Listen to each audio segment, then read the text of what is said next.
It's another Tuesday night, and this is Crazy Chris's Rants. We're going to get right into this. It may be a little bit longer than usual, may not be. It's hard to tell. First of all, Tuesday night on Impact, there was a women's, I don't know if it was really a match or if it was more of an outside the ring brawl that was between Rosemary and Susie. And it shows that Su Yung may be coming back. They switched her personality to Susie, and now they're kind of teasing that they may bring Su Yung back. So we'll see how all that goes. And we'll see how that plays into with Havoc and Rosemary, the two that are on there. Other than that, nothing else really happened on the show as they just kind of work towards their next pay-per-view. In NXT, the Undisputed Era lose by disqualification to Ciampa and the Broserweights. The Broserweights are the official name for the tag team that I spoke of last week. They're actually called the Broserweights.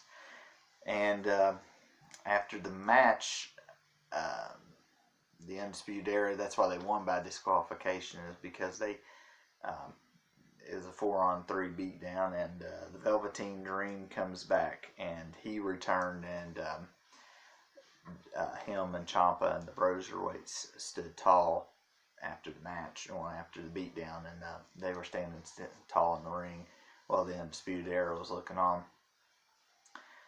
Wednesday night, also on AEW, there was really nothing that went on, just storylines just kind of going on. Nothing really. Mainly the only thing that happened was one of Chris Jericho's inner circle people got, he was wrestling Moxley, and Moxley got him in the ring, had the keys for the vehicle that was a few weeks ago that was offered to him, and he kind of jabbed him in the eye. I guess the eye for an eye thing was going on there, and they just kind of wanted to do that and just kind of push the storyline along.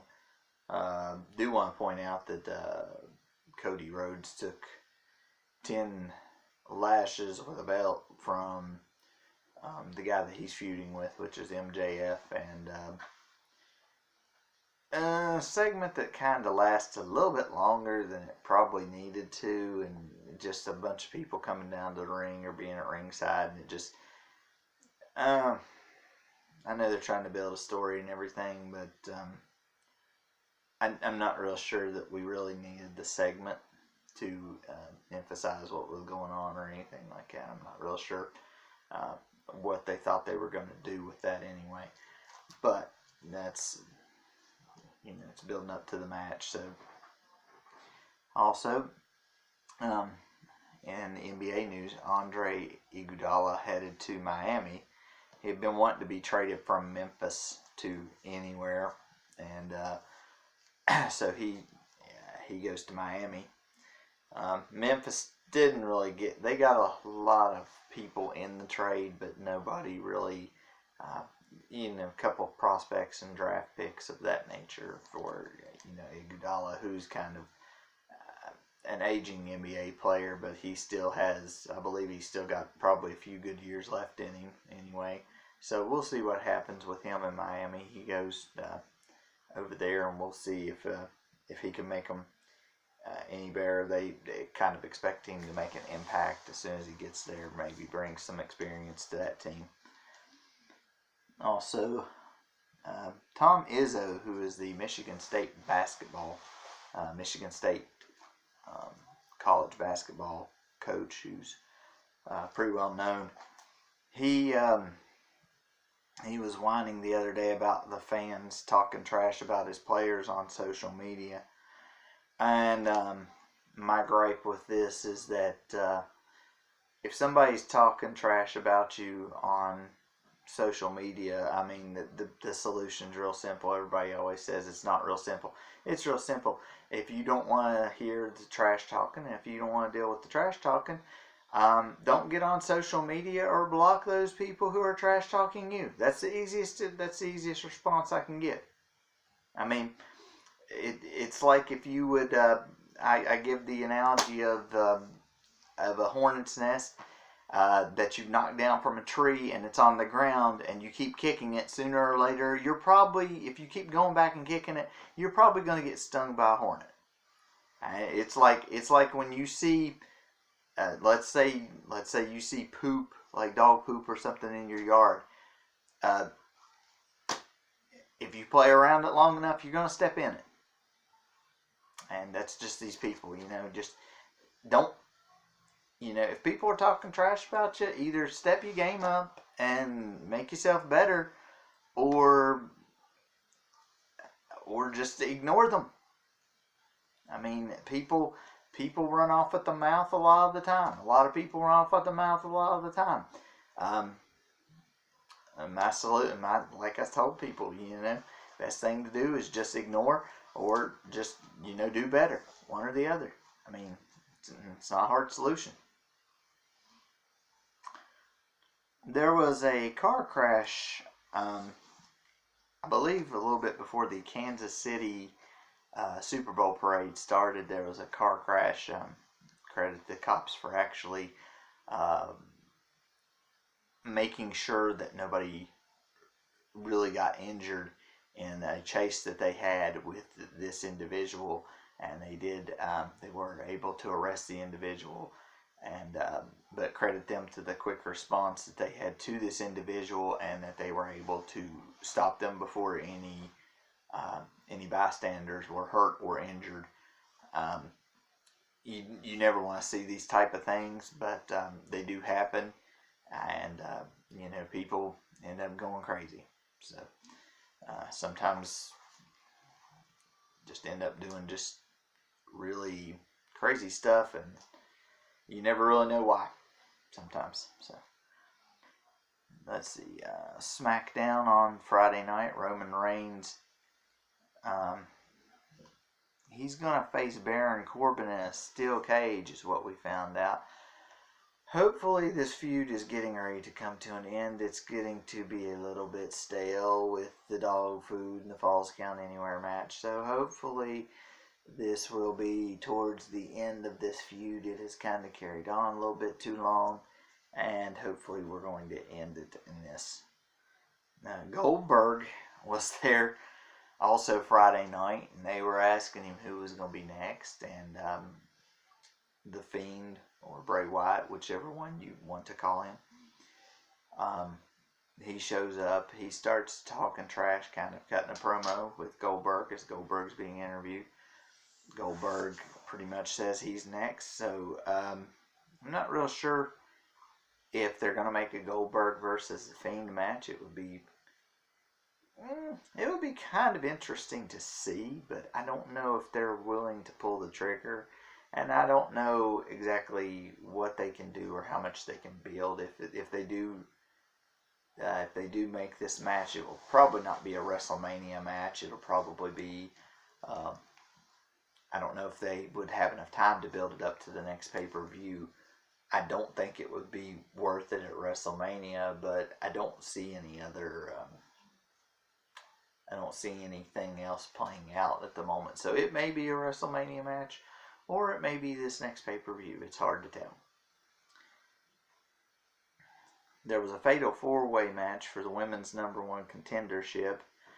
Dana Brooke gets knocked out of the ring toward the end of the match, and then Naomi hits the rear view on Alexa Bliss, and then she goes for the pin, but she gets pushed off at the last second by Carmella. I think Carmella super kicked both of them and ended up pinning Alexa Bliss, I believe, for the win.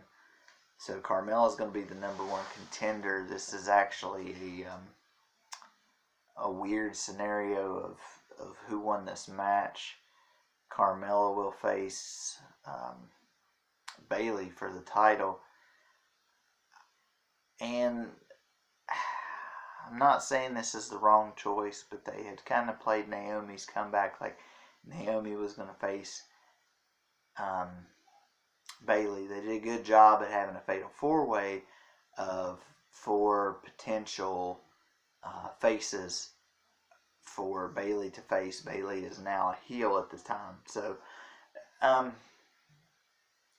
Naomi, though, Naomi probably the best choice would have been here. Maybe Alexa Bliss. But Carmella and Dana Brooke, just neither one would have been a good selection. So I'm just, it's kind of a head scratcher, unless they're going to build up Carmella, or maybe hopefully she's been working out or something behind the scenes, and we just don't know. Maybe she's gotten better at wrestling. It's hard to tell, so we'll have to see how that goes. Hopefully it's not just like a little squash match or something.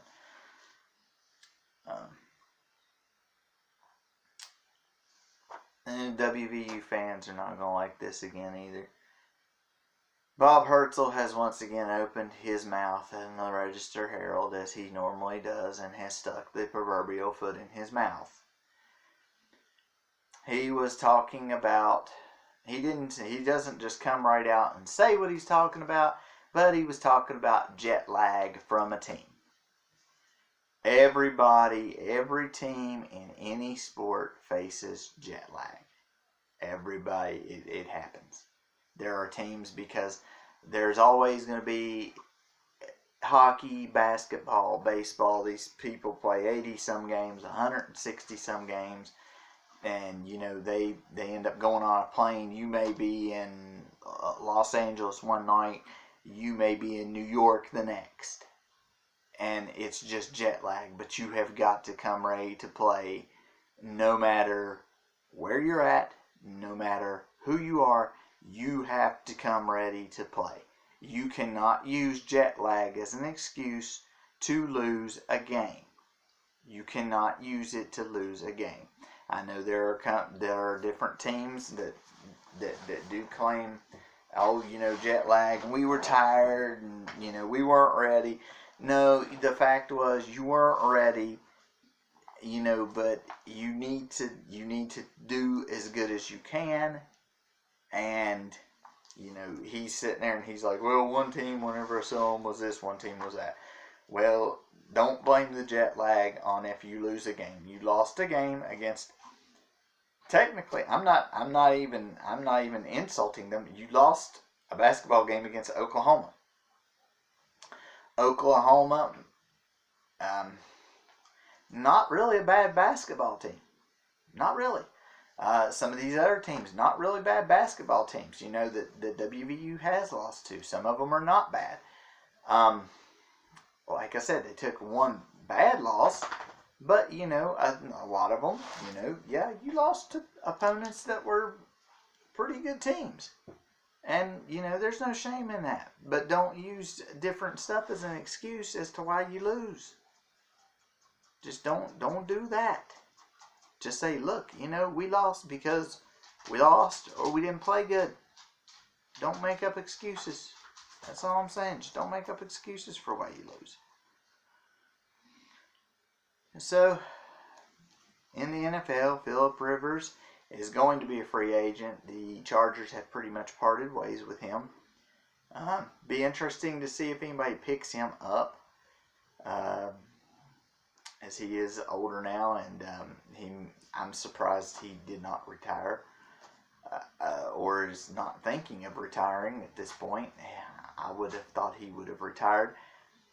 He's a pretty good quarterback, throws temper tantrums. That's the only bad thing I can say about him. He throws temper tantrums, and he's not as good as he thinks he is. But, there's something to be said for a quarterback that stays with a team and never reaches a Super Bowl. You think about good quarterbacks that, maybe didn't get to a Super Bowl. Anybody can correct me if I'm wrong here. I don't think Warren Moon ever got to a Super Bowl. There's a couple of them that got there but didn't quite win. Marino and Jim Kelly, different guys, that were quarterbacks in the league. And, just different teams ended up being just a little bit better this year and that year. So, but sometimes that gets overlooked. Sometimes these people are great quarterbacks. They never win a Super Bowl. Some of them get to a Super Bowl, don't win it. Some of them never get to a Super Bowl. So I guess it's better to maybe get there and not win it than to get there or than to not get there at all. But these guys, some of them have great records and great passing records. They just can't get there because usually it's because of the pieces around them. That they don't that they might not get there. You got to have the right people there, and you got to have a run game, you got to have a pass game, and you got to have a good defense, and special teams doesn't hurt either. So you got to have all those things come together, and a good head coach doesn't hurt either. Good staff. So because there's been a couple of teams that have not been what we would think to be Super Bowl teams or Super Bowl contenders, and they shock you all of a sudden, and they catch fire at the right time, and boom, you go on through. So,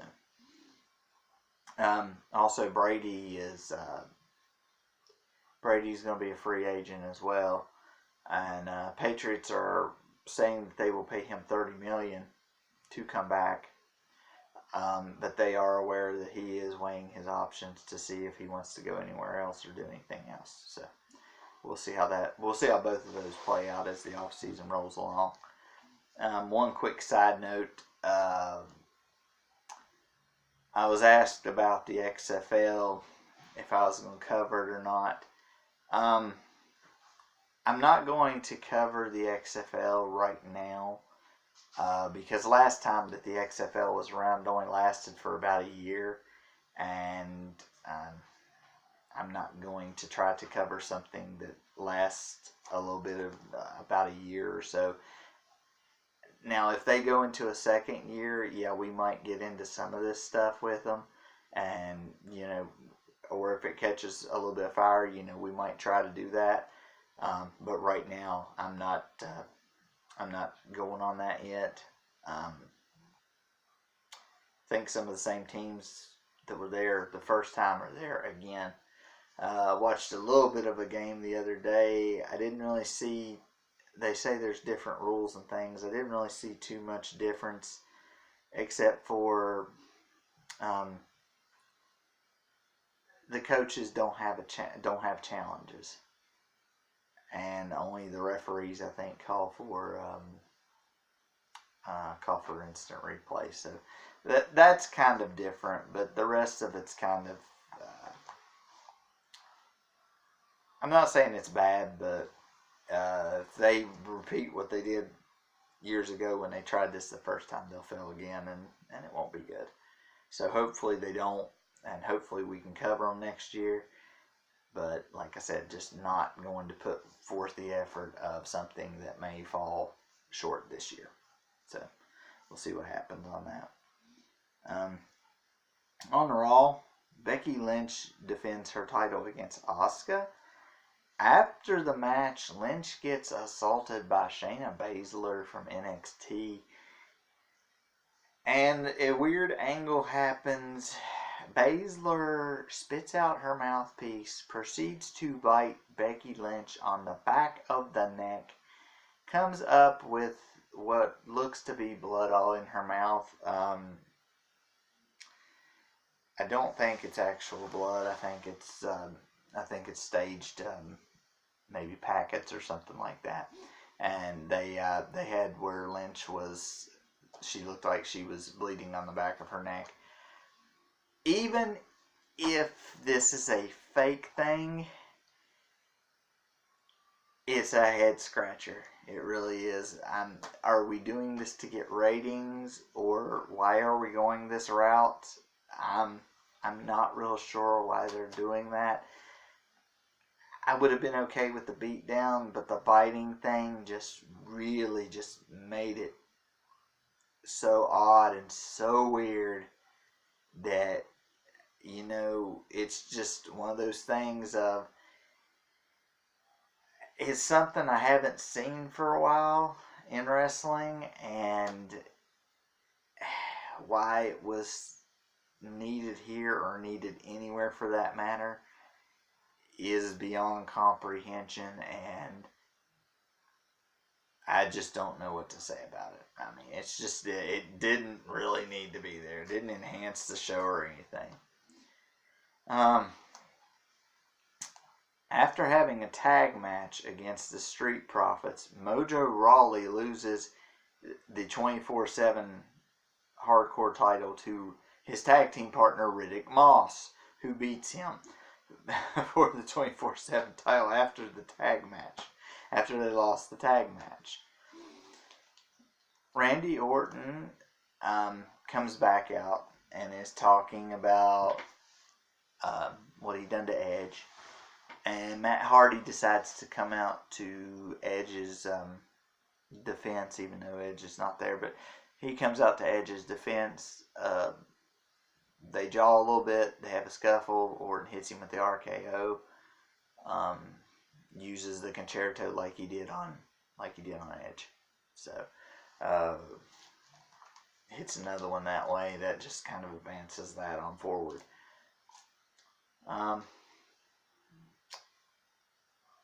And here's the last thing I want to talk about this week.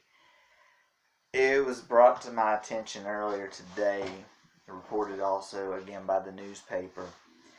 A guy, I'm not sure how to say his name correctly, so we'll just try to do it the best we can. His name is Mike Bolsinger.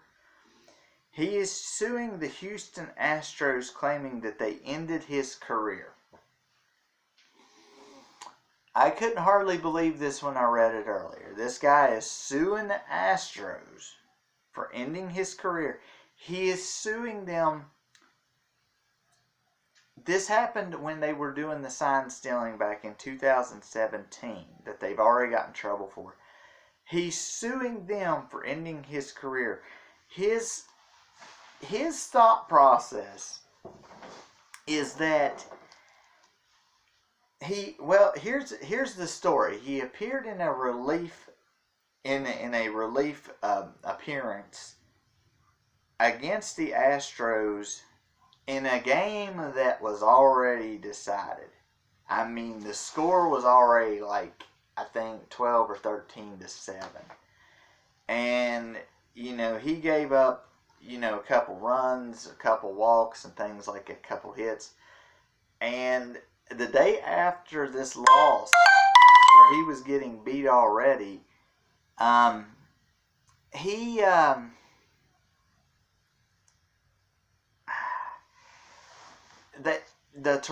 was playing for the Toronto Blue Jays. The Blue Jays cut him after said loss. The day after said loss, they cut him.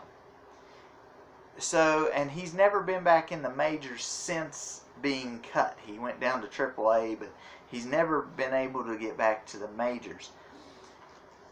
What bamboozles me about this is that in 4 years, he played for the Diamondbacks and the Dodgers. He went 8 wins and 19 losses with a 4.92 ERA. Now, with the Blue Jays, he was 0-3 with a 6.31 ERA in 11 appearances. So this guy's not even basing it on total record, but basing it on what I have here in front of me. The man won 8 games and lost 22 games in a 4-year span, and you played with 3 different teams. You were sent down to AAA, and also you had a 4.92 ERA and a 6.31 ERA. And these are not real staggering good statistics for a relief pitcher. A relief pitcher is somebody who's supposed to come in and help when the starting pitcher either gets tired or when the starting pitcher is doing an awful job. And it was like you were already losing the game against the Astros anyways. You were just sent in to try to finish and do damage control, and they just busted him up. I don't care if you're still on signs or not. This guy already, with that kind of record and those high ERAs, this guy was already headed down the toilet anyway. He was already not doing that good to begin with. He was already not playing well to begin with. The fact that the Astros got so many runs and walks and everything else on him, that's irrelevant to the situation. They didn't end his career. His career was over before that. Your career was over before that night. It was done before then.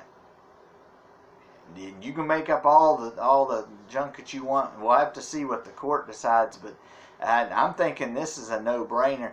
They didn't end your career. Now I could see, like, if you were playing hockey or football or something and somebody targeted you and like took out your leg and ended your career with an injury. I can see something like that, and I can see you suing a company for like negligence and things of that nature.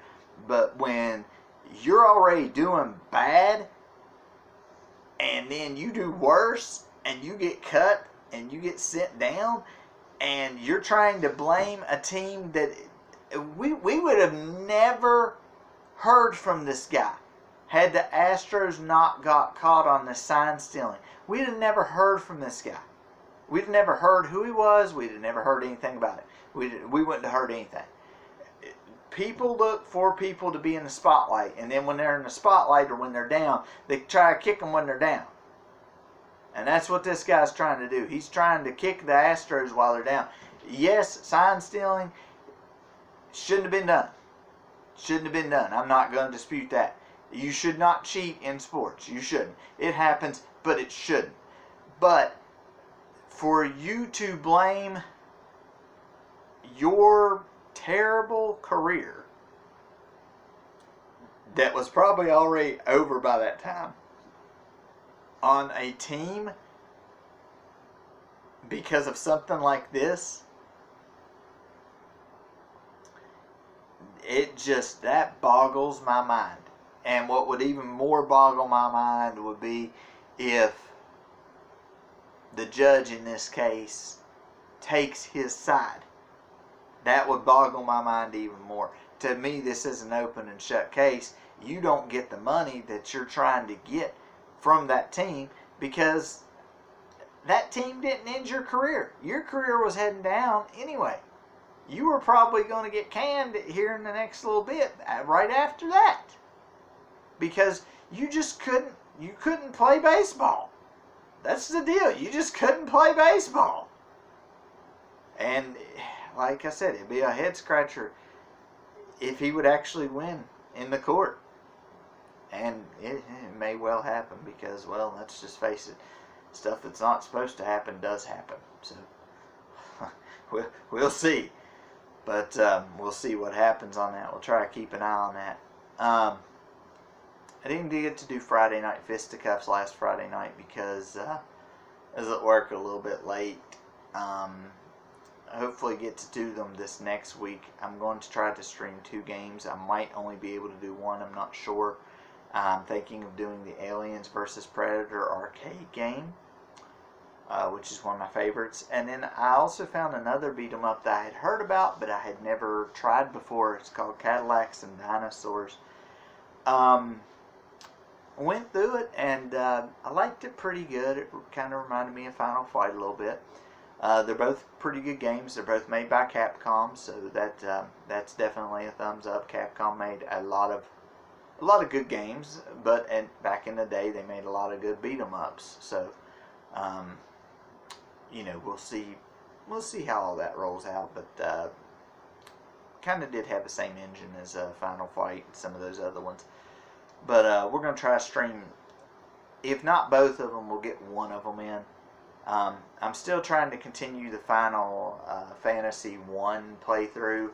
This thing's going to be quite a few parts because I'm not able to play it every night, and also there's going to be times when I need to try to level up, and I need to try to, going forward, I noticed that in the fight against the second boss, I had a little bit of trouble, and I wasn't really able to just run through like I wanted to, or like I thought I was going to, and that was the main that was kind of a problem. So going forward, we need to kind of figure out what we're going to do.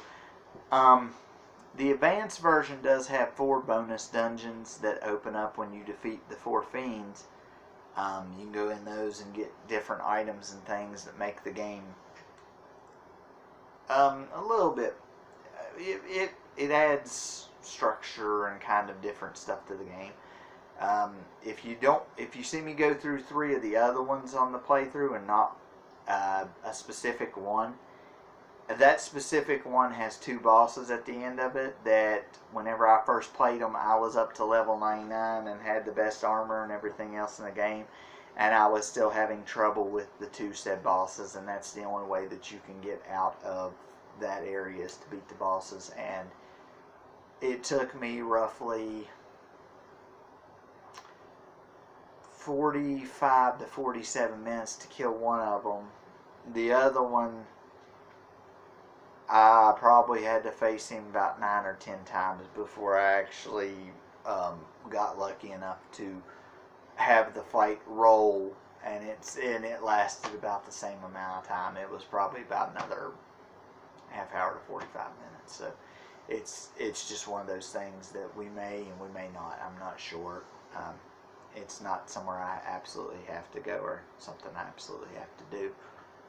But we'll see. But that's going to be all for today. Well, let me add one more thing. Jim has brought to my attention that there's some of these people that are with this virus, flu and stuff that's going around over in China, and now it's kind of spreading a little bit, that people kind of got in quarantine, and I think a lab person that was working in a bio lab got escorted out by a government. I'm not 100% sure on all these things. Like I said,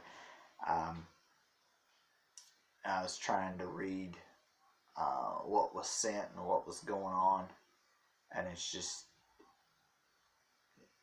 more worried about the virus and stuff itself than most of the stories coming out. Just you need to try to figure out how to contain the virus and not let it spread any more than what it has. So we'll see what happens with that. So, but that's going to do it for this week, and we'll see you next time.